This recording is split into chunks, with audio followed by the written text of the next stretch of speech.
don't do anything about it. You know, I'm not saying what they put in Baltimore, rioting and burning buildings out is right, but it's like, damn, what can you do? What can you do? And I think that's where we're at. That's where we're at. Like, I honestly feel like all the marching is because you're not sure. But this is going to take a mental game, and it can't be a quick fix, because the problem is institutionalized. The fact that you can see this happen in Georgia and in Cleveland and in New York, and you can see it happening in St. Louis, and you can see it happening in Baltimore. This is an institutionalized thing all the way around. So it's not something that you can fix quickly with a march or the town hall meeting or something of that nature. It has to be done from the inside out. And you know, getting back to Ray Lewis, you know, okay, first of all, here's a couple things. Like, and I know Ray is, like, you know, uber emotional about a little bit of everything. I don't think that's the ingredient that this situation needs. It doesn't need any more emotion added to it. You know, like stuff like it takes a village. I don't even know where that came into what he was saying. Like, 'cause that has to do with, like, you know, it has to do with, like, kids who have gone astray. And like Rob said, I don't give a damn what the kid did. Yeah, let the court decide. Let a jury decide. He don't deserve to die. Whatever. So that whole it takes a village thing, but as I'm reading the story today, all the kid did was run. They still don't know why he was even arrested. They don't know why he was arrested. He saw the police and took off running. And then later on, they found a switchblade on him. Now, what I heard was he ran because he had outstanding child support payments. But even right now. See, that's what I'm saying. He ran. That's why they went and got him. They wasn't rolling up on him for that. Like, after the fact, you find these things out. After you've already arrested the kid. You understand what I'm saying? Like, they weren't like, yeah, let's go find Freddie. You know, he owed his child support. No. They just went and he saw the cops. They saw him. He ran. So that's a crime now, obviously, apparently. You can't run from the police. You can't run when you see the police. You gotta just stop and sit there. All right. And the whole thing, not on my clock, that's okay. I know I'm being nitpicky, but this is who I am. That's not the saying. It's not on my watch. Not on our watch is the actual saying. Like, not on my clock doesn't make sense. Maybe he meant not while I'm on the clock, but Ray, you're not really on the clock. I don't know what you're saying. And here's the other part I had a problem with. He's talking about the kids telling us how to dictate what's going on in this city. Who do you think the victims are, Ray? Like the first-hand victims. I don't mean, because they're always secondary victims, the family, the moms and the dads and the people who love the person who died. But the victims of these crimes are usually young black men, a.k.a. kids. So who do you think would be the most irate about it? And this is why I'm so much of a proponent of stop passing down your hurt feelings to your children. Because rioting ain't nothing new. The whole damn city of Chicago burned down in the 60s, man. Oakland. This stuff happened, you know, when Martin Luther King died. It happened. It's all right for your kids to understand the past and be educated upon it. But when you glorify these stories to your kids, what you expect gonna happen? They're gonna repeat it. They're gonna repeat the behavior. And now there is no justification for it. Because the people who you're offending, the people who broken their backs to build businesses in this country that you decided you want to go burn down, and people's cars and property that you want to burn, they didn't kill that boy. They didn't do that to that boy, that man. But yet and still they gotta pay the price. That's ridiculous.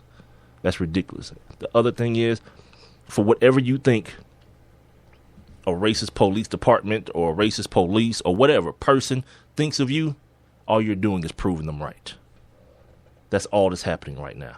Like people on the other thing that got me kind of caught up in this whole thing today was, like, I usually during the day, from time to time, if you guys notice, all our people who follow us on Instagram, I usually try to post things throughout the day to remind you guys that, you know, that the show is here and that you can download it on Spreaker and all that kind of stuff.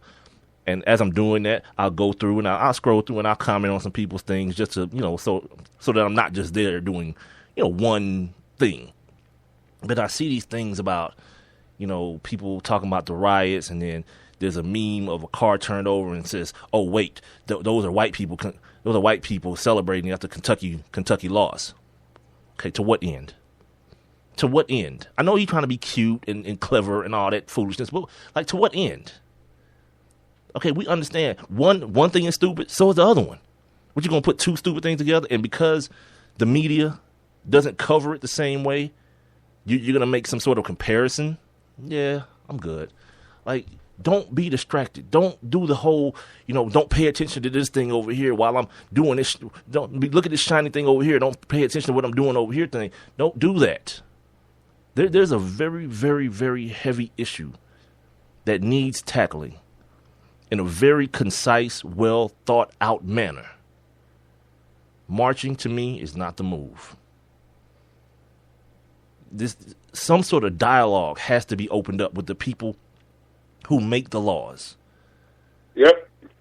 Because the problem is the people who are making these offenses, they're not afraid of any retribution.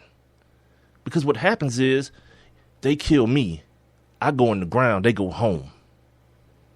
You want proof of this?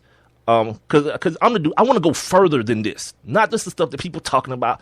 Rob, who is Anthony Anderson, as far as you know? The comedian? No, the comedian? He's not a comedian. He's far from a comedian. He's another young man in 2013, Baltimore, killed when tackled by the police after they thought they saw him. Go ahead. I'm sorry. Go ahead. Yeah, after they thought they saw him perform a drug deal, they tackled him.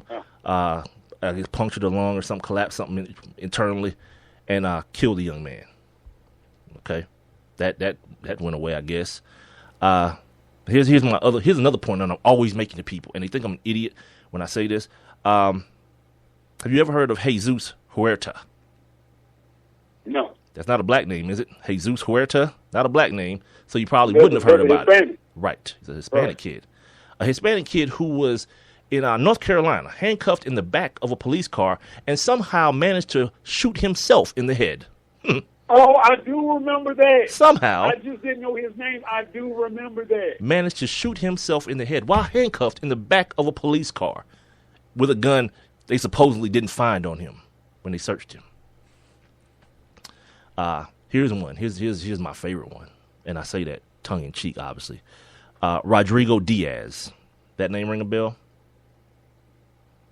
No, another Hispanic. Diaz. Yeah, another Hispanic kid. Right here in Georgia, Gwinnett County. Rodrigo and his friends were going skating, ice skating, as a matter of fact. They went to go pick up one of their schoolmates. The GPS took them to the wrong house. They pull up in the driveway. Old white man comes out shooting. Don't ask no questions. Didn't say nothing to him. Again, another story I do remember. Remember that. Well, I just didn't know his name. I would think you were, because you work with the news and everything. But I can bet you the average person doesn't know anything about these stories. Just the average person, because you used to work in the news, so these are things that would come across your desk, every morning when you went to work. But the resolution, do you know what the resolution of the case was, sir? This is the big part about this one. He got out. Didn't that white dude get out? No, he didn't. Okay, let me back up. There were no charges brought in either the Diaz case or the Huerta case, or or the Anderson case. Moving on to the Huerta or the Anderson case. Excuse me. Now to the Diaz case. Yeah, my man paid $500 and got a year probation for taking somebody's son off this earth for no damn reason. So when we talk about black lives, black lives don't matter. Stop saying that foolishness. Because a bunch of other people's lives get taken from them too. And because they're not black, you can't march for them. You can't speak for them. If you're going to do it, do it. You understand? But don't miss me with that. That's why my old lady come in here talking about, we're going to go to the town hall meeting for Trayvon. We who? I ain't going no damn where. Because guess who's not going to be there? The people who you need to be talking to. There's going to be a lot of people who look just like you and that are as angry as you, getting nothing accomplished. Hell no, I ain't going to no damn Ebenezer Baptist Church. For what? And talk to who? Call me when you in front of the people who make the rules. and you want to include them in the conversation, let's do that. It's just, oh, Rob, it's just ridiculous, man. It's just, it is. And I don't have the answers. You know what I mean? But I don't think the majority of you guys have it either. You want to feel like you have it, because you want to justify, but not quite justify people burning down the city. What you don't understand is these kids in Baltimore are hopeless, and the educational system is messed up, and they in broken homes and all this kind of stuff. You know what all that sounds like to me? It sounds like an excuse for criminals to do criminal things. Now, if you want to go march, fine. But understand what you're doing as well. You're inviting another element with you. Because, again, this is not the 60s. Everybody ain't on the same wavelength. See, that was the beauty of that time in this country. When Martin Luther King them said, you know what we're going to do? We're going to walk to work. We don't take no buses. Everybody was like, bet, let's go. Carpooling, we're going to walk, we're going to ride our bikes. Try that junk today. Try it today. Especially in a city like Atlanta. Rob, how long it take you to get downtown, bro? 15 minutes. You gonna ride a bike? You gonna walk? I mean, if that's what the cause was for. Oh, you ain't walking downtown. You ain't walking downtown. I'm a runner. But, I'm a distance runner. You ain't walking from here to, like, say we still worked at Colony Square. You ain't walking from here to Colony Square on no day. You ain't running either. Not walking, yeah, you're right. Yeah. And my point is, that's the situation with most people in a city like this. Most people don't live in the city. We live in the metro area of the city. So, yeah, try that whole boycott thing now. It ain't happening. It's a different time. And I'm not saying that it was stupid then, because it wasn't, because it was efficient and it worked. It got the job done. You know why, too? They had an agenda. They had a specific agenda as to what was going to be accomplished. Somebody tell me, what's the agenda? You march for Trayvon. You march for the kid in New York. You march for the kid in Cleveland. You're marching for the kid. You march for the kid in Ferguson. You're marching for the kid now in Baltimore.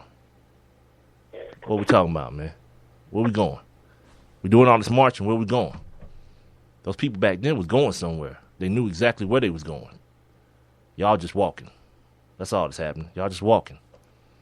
Yeah, holler at me when we know where we going. Because I don't get in the car with nobody. I don't travel with nobody. And I don't know where we going. Because it's foolish. It's an exercise in futility. Meanwhile, they're laughing at you. They're looking at you and look at these fools. You think somebody gonna remember that you was marching today on this day next month? No. Only you. You'll move on. Your Instagram post will change. You'll be back twerking on the Instagram and whatever else you're doing, showing off your outfit on the way to the club. All those things will go right back to what they were. And then another black kid will get killed. And then you'll feel like you have a conscious obligation to do the same damn thing all over again. Yeah, leave me out of it. I'm good. Now, I don't know the answer, and I'm willing to say that I don't know what the answer is. I don't. It ain't have your kids pull their pants up. That ain't it. It ain't don't let your kids hang out on the corner. That ain't it. It ain't tell your kids they can't be black no more. That ain't it. Well, what are we talking about? Yeah, it's got to be done inside out, man, institutionally. You'll take your ass to a PTA meeting every now and then. Do that. Let's start there, where our kids ain't got to grow up with that.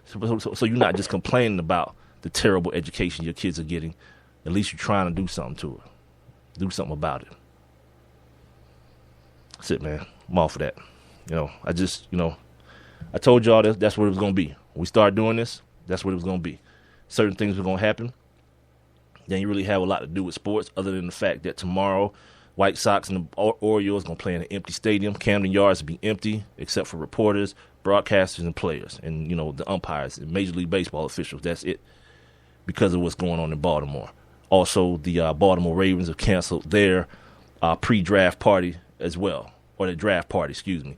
So those two things happen in the world of sports. For all you people who want to tie everything back to sports, there you go. Have at it, pimp. This is the Sports Kings Podcast. Big Mike, Rob Calloway here with you. I don't know, Rob, if you got anything more that you want to No, that's Chess, it, man. man. I'm good. So right now, what we'll do to kind of, put a